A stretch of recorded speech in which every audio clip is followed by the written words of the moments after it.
tous, merci d'être restés avec nous sur i24 News.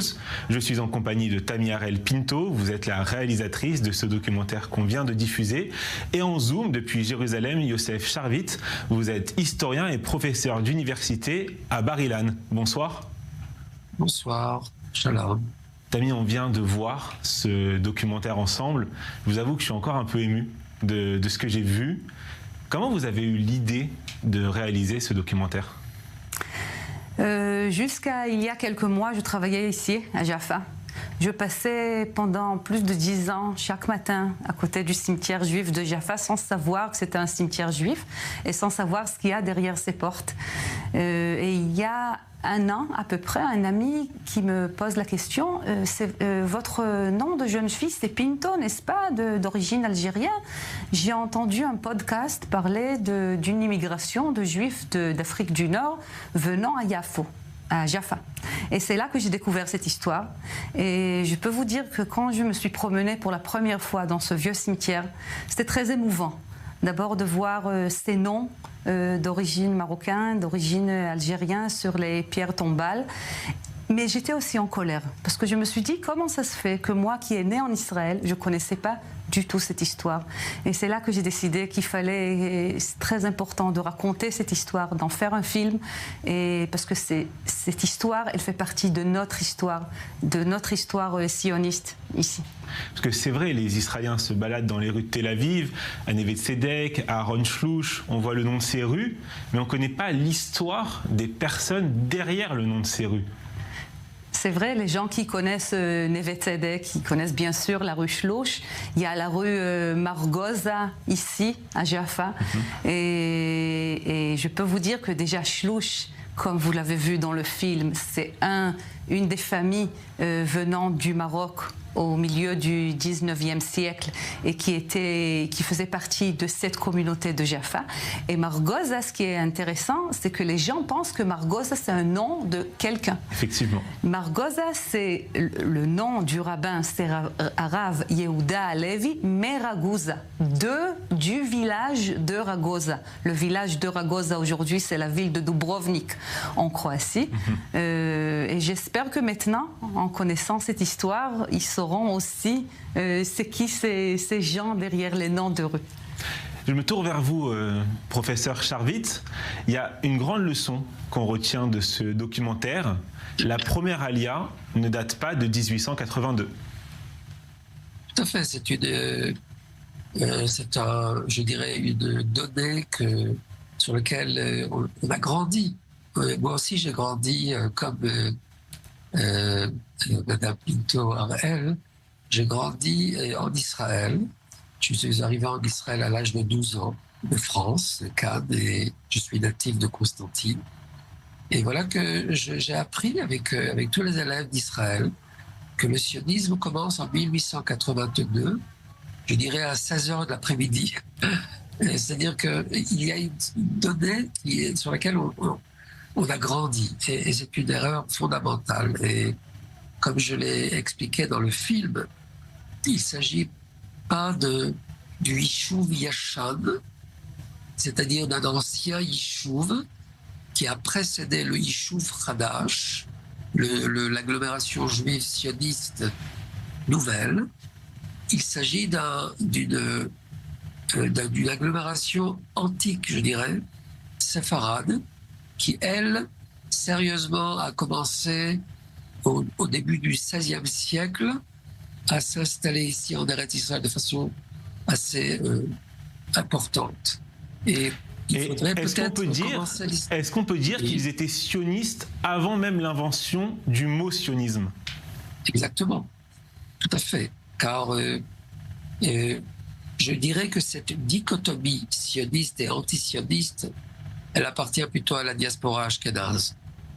Et c'est pour des raisons historiques et sociologiques qu'à partir du XVIIe siècle commence cette différenciation entre le monde séfarade et ashkénaze.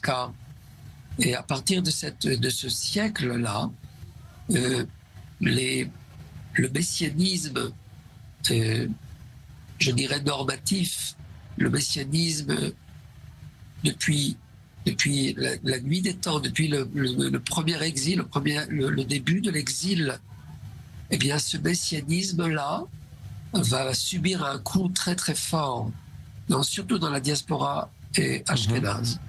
Et ce messianisme est devenu un messianisme, je dirais, chaotique et non pas normatif, comme la chose persévère dans le monde séfarade. Les Juifs séfarades ont aussi abordé et je dirais, soutenu le messianisme de Shabtai Tzvi, qui était un faux messianisme, mais quand il s'est converti à l'islam, le monde séfarade s'est complètement déconnecté de cette erreur. On peut se poser la question aussi, Tammy, je vais revenir vers vous. Pourquoi ces pionniers-là ont choisi Yafo et pas Jérusalem ?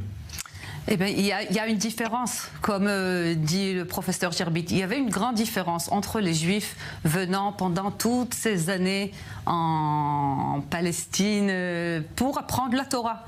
Ils sont allés à Jérusalem, à Tibériade, à Hébron. Il y avait 4 villes qui étaient connues comme les 4 villes sacrées. Ils étaient là-bas, ils apprenaient la Torah, etc. Ces Juifs-là, dont le film parle, c'était des Juifs d'Algérie, du Maroc, etc., qui sont venus, c'était des commerçants, c'était des hommes d'affaires, et ils ont choisi Yafo, ils ont choisi Jaffa, parce que c'était le seul port. Et c'était ici qu'ils pouvaient faire du commerce, ils pouvaient acheter. C'était eux qui ont commencé le Tel Aviv qu'on connaît aujourd'hui. C'est ça, on le voit dans le documentaire. Sans ces pionniers-là, on réalise qu'il n'y aurait pas eu le Tel Aviv qu'on connaît aujourd'hui. Exactement, et c'est pas ce qu'on apprend dans les livres d'histoire. Dans les livres d'histoire, on apprend sur certains groupes, on parle beaucoup des Chaloutzim, des pionniers, ceux qui sont venus dans la première Aliyah de Russie, de Pologne, etc. On n'apprend pas assez, ou pas du tout, de ces pionniers-là qui sont venus d'Afrique du Nord. Professeur Charvit, je reviens vers vous. On entend dans le documentaire une phrase qui m'a beaucoup marqué. Ces pionniers, ils sont qualifiés de maillons de connexion entre la population locale et les nouveaux arrivants d'Europe de l'Est. On peut dire que c'était un peu l'agence juive avant l'agence juive. Tout à fait, tout à fait. C'est-à-dire que ces gens n'avaient pas de complexe d'antisionisme. C'est un complexe qui n'appartient pas à la diaspora séfarade.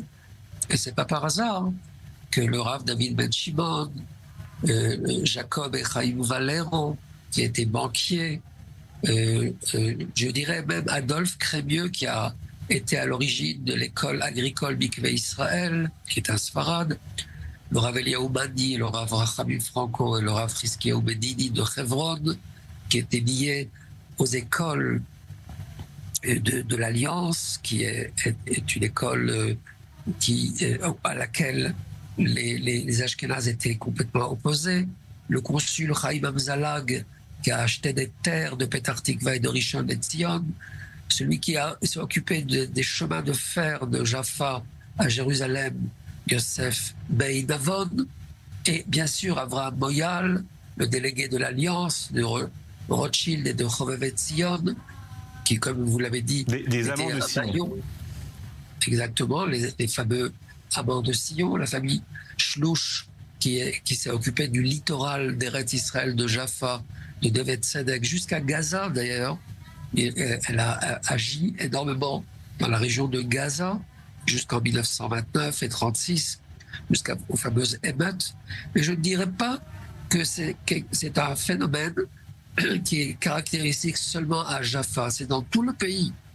Je parle de la famille Amo aussi en Galilée, qui a acheté des terres de Béron, de Rosh Pina, de Yesuda Ma'ala, de Mishmar Yarden, sur lesquels seront fondées plus tard les Moshavot, les fameuses agglomérations sionistes.